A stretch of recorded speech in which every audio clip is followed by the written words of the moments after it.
और अगले ही दिन चाची जी से मिलने निकल पड़ता है। अब इस भैंसे का ख्याल भी रखना होगा।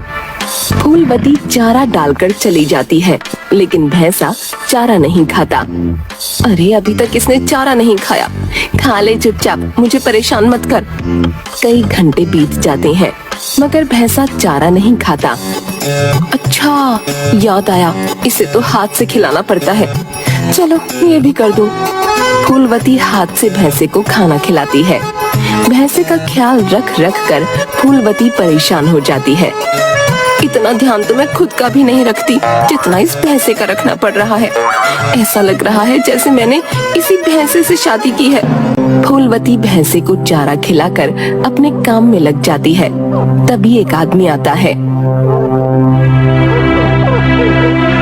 नमस्ते भाभी जी, मेरा नाम मूलचंद है, मैं पड़ोस के गांव से आया हूँ। हाँ जी बोलिए, क्या बात है?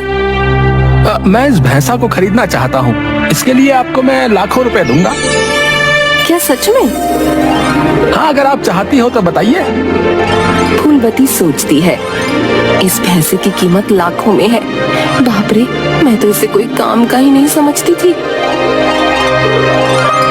क्या हुआ भाभी जी, बोलिए। फूलवती सोचती है, वैसे भी इस भैंसे से तो मैं परेशान हो ही चुकी हूँ, बेच ही देती हूँ और लाखों रुपए देखकर तो वो भी खुश हो जाएंगे और मुझे कुछ भी नहीं बोलेंगे। फूलवती भैंसे को अपने साथ लेकर आती है। जी भैया, ले जाइए इसे और मुझे पैसे दे दीजिए। मूलचंद फूलवती को पैसे दे देता है और भैंसे को अपने साथ लेकर चला जाता है। फूलवती बार बार पैसों को गिनती है और बहुत खुश हो जाती है।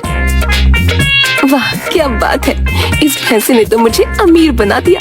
एक हार तो इससे बनवा ही लूंगी। कुछ दिनों बाद मोतीलाल घर वापस आता है।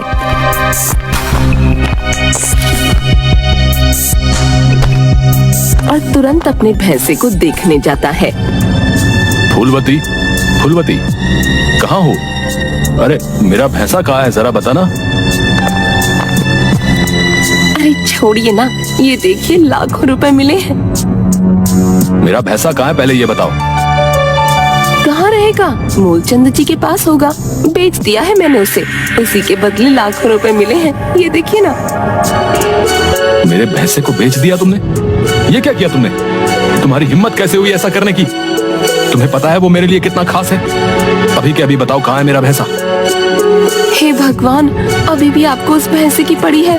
उस भैंसे के बदले आपको लाखों रुपए मिल रहे हैं, फिर भी आप उसके पीछे ही पड़े हैं। जाइए, पड़ोस के गांव में मूलचंद जी के पास है आपका भैंसा। उन्होंने जो पैसे दिए हैं वो मुझे दो, अभी मैं उन्हें वापस देकर आता हूँ और अपना भैंसा लेकर आता हूँ।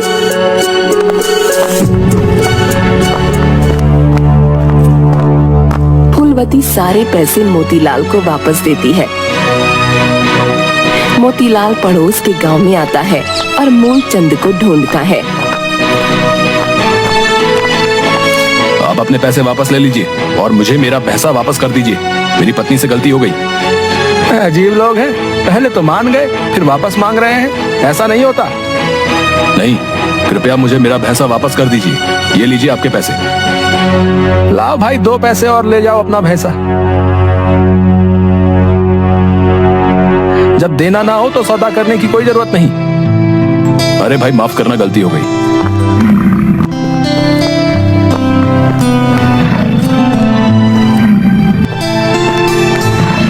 कैसा है तू?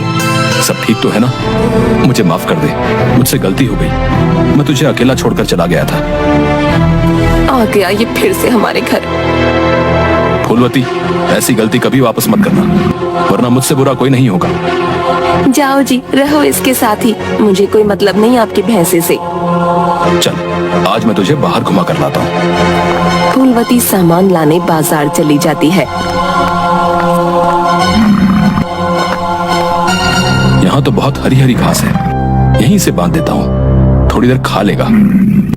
एक मैदान में मोतीलाल भैंसे को खूंटे से बांध देता है और बैठ जाता है। अचानक उसकी आंख लग जाती है। इधर फूलवती बाजार से सामान खरीद कर आ रही थी, तभी कुछ चोर उसका सामान लेकर भागने लगते हैं। चोर चोर पकड़ो कोई इन्हें। भैंसा ये देख लेता है और खूंटा तोड़कर उन चोरों के पीछे भागने लगता है। भैंसे के डर से चोर सारा सामान फेंक कर भाग जाते हैं। वाह, आज तो तूने कमाल कर दिया, मेरा सारा सामान चोरी होने से बचा लिया। मैं बेकार ही तुम्हें निकम्मा समझती थी। अब फूलवती को भी भैंसे से प्यार होने लगा और उसके साथ उसने बुरा बर्ताव करना बंद कर दिया। अजी माफ कीजिएगा, मैं तो बहुत मूर्ख थी जो इसे बुरा भला कहती थी। फूलवती की बात सुन मोतीलाल बहुत खुश हो जाता है। गांव में घोषणा होती है कि कुछ ही दिनों में दौड़ प्रतियोगिता होने वाली है। जिसे भाग लेना है वह अपना नाम लिखवा सकता है। दौड़ प्रतियोगिता वाले दिन सभी गांव वाले दौड़ देखने आते हैं।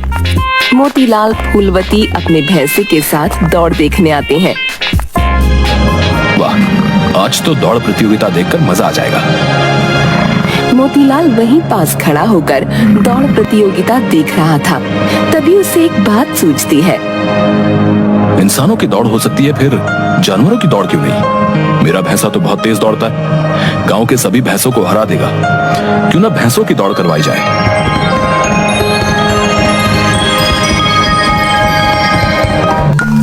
मोतीलाल ये बात गांव के सरपंच को बताता है। गांव के सरपंच को योजना अच्छी लगती है। सरपंच जी, हम सभी को टिकट भी दे सकते हैं और उनसे पैसे भी ले सकते हैं, इससे अच्छी कमाई होगी। सरपंच अगले ही दिन गांव में घोषणा करवा देता है, भैंसों की दौड़ प्रतियोगिता होने वाली है। सभी भैंसों की दौड़ प्रतियोगिता सुन बहुत आश्चर्य में पड़ जाते हैं और पैसे देकर टिकट खरीदते हैं। मोतीलाल अपने भैंसे को मैदान में उतारता है। कुछ ही क्षणों में मोतीलाल का भैंसा दौड़ प्रतियोगिता जीत जाता है। सभी बहुत मजे से प्रतियोगिता देखते हैं। कुछ नया था, इसलिए दूर दूर से भी सभी लोग भैंसों की दौड़ प्रतियोगिता देखने आने लगते हैं। वाह वाह, क्या बात है, ये मोतीलाल का भैंसा तो सभी को हरा देता है भाई, है? इसे हरा पाना तो बहुत मुश्किल है भाई, है? हाँ भाई, बात तो सही कही तुमने, इसे हरा पाना भाई किसी के बस की बात नहीं भाई। इस तरह बहुत अच्छी कमाई शुरू हो जाती है और सभी अपनी अपनी भैंसों को दौड़ प्रतियोगिता में लेकर आने लगते हैं। मोतीलाल का भैंसा बहुत प्रसिद्ध हो जाता है। भैंसों की दौड़ प्रतियोगिता देख आसपास के गांव वाले भी ऐसी ही प्रतियोगिता करवाना शुरू कर देते हैं।